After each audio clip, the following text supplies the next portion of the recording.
Listen closely. Franchisors are only there to take your money, and I mean all your money, and they don't care about your success. Seriously, franchisors are only successful if you are successful. Watch this.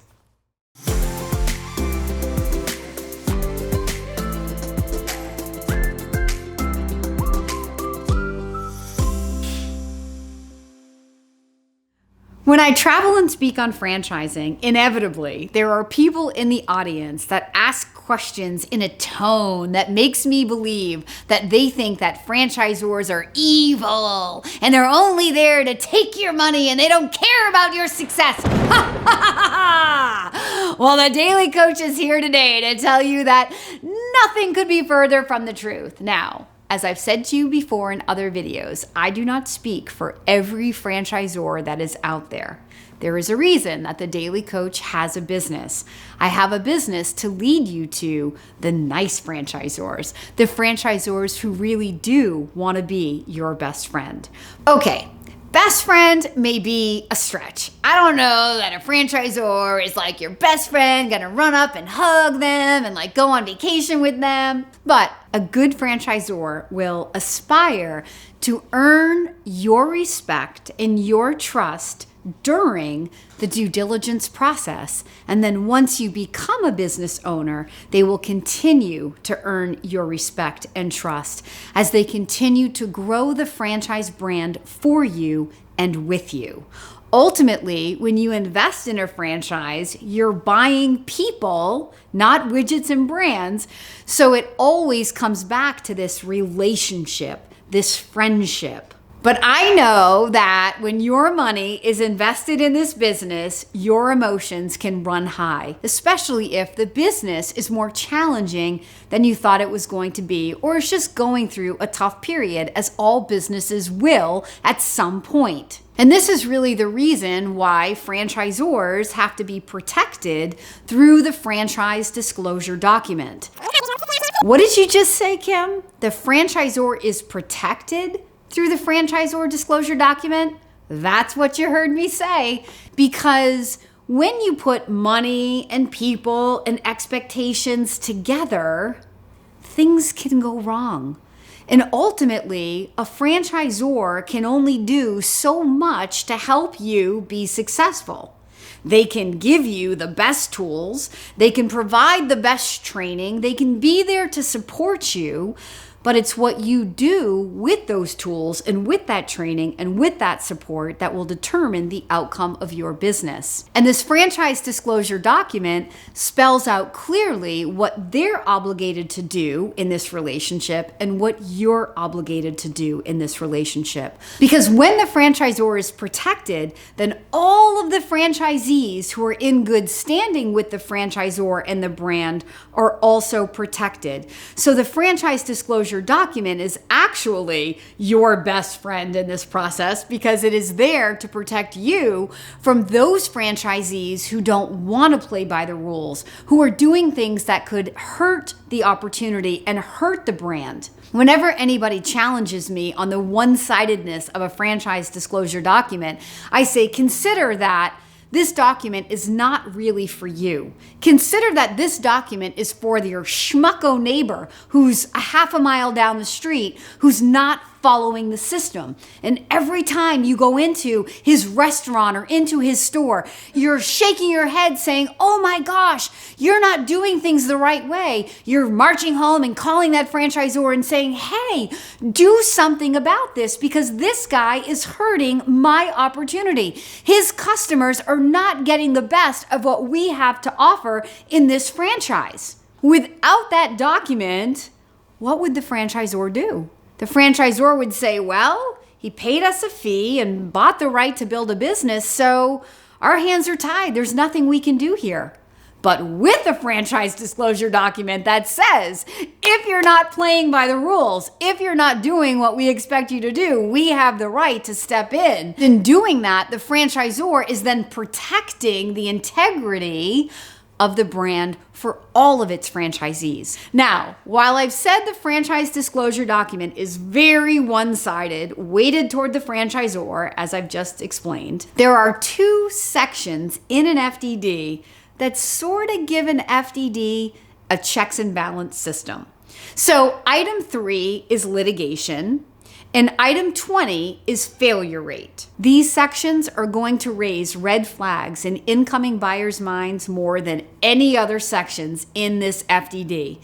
If a franchisor is only selling the franchise and is not there to adequately train and support franchisees, then people are going to be failing.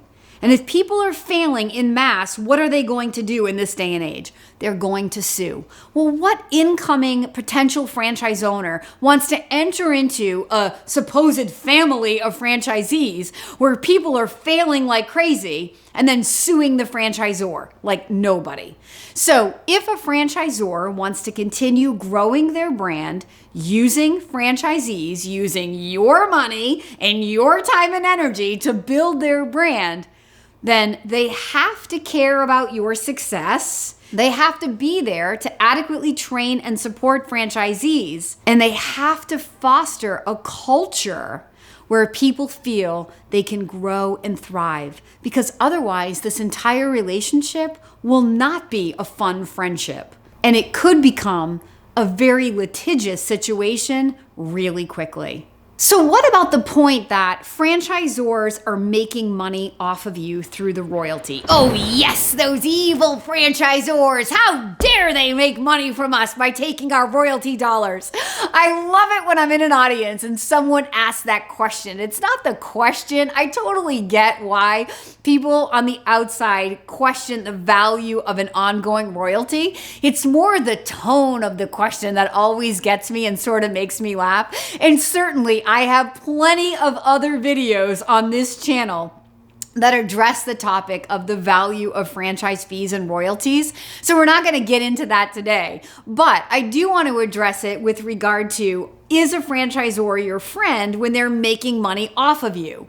Well, I think the answer very easily is yes, they want to be your friend because they need you to make money in order that they can make money. It's like the chicken and the egg. You make money, they make money. You make money, they make money. Now, there are parts of the franchise disclosure document that will say that even if you are not making money, you may still owe the franchisor money. And then people say, well, if this is a partnership, how is that fair, Kim?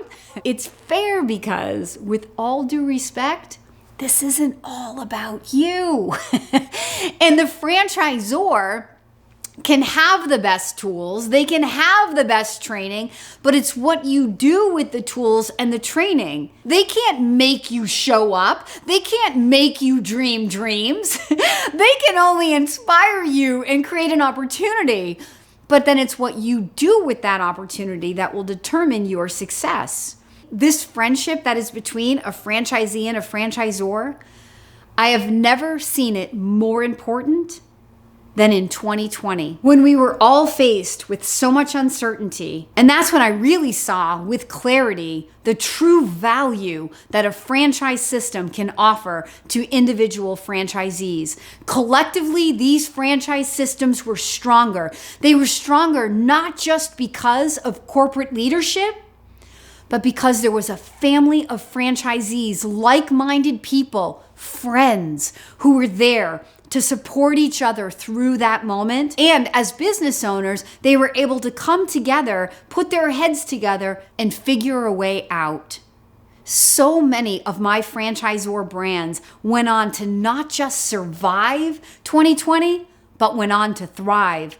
I have so many videos on this channel where I've interviewed the presidents and CEOs of different franchises about their adaptations in 2020 that led to them not just surviving, but thriving. Please check out some of those inspiring interviews. But to summarize all of this, the franchisors that I've been blessed to work with for the 20 years that I have been a franchise consultant, they want to be your friend. In fact, this friendship begins at the very beginning of your due diligence process, where they take your hand and they lead you through the due diligence process, where it's a mutual evaluation process. Because they don't want to award you a franchise if this is really not a good fit for you. They don't want to sell you the opportunity to open multiple locations if you can't afford it. Who benefits from that? If you are ready to begin your due diligence to find the perfect friendship with a franchisor that can help you live the life of your dreams, then I want to be your daily coach. Please contact me directly. I would love to help you find a future that you own and control, and one where you can be partnered with a franchisor that genuinely cares about you and that wants to be your best friend.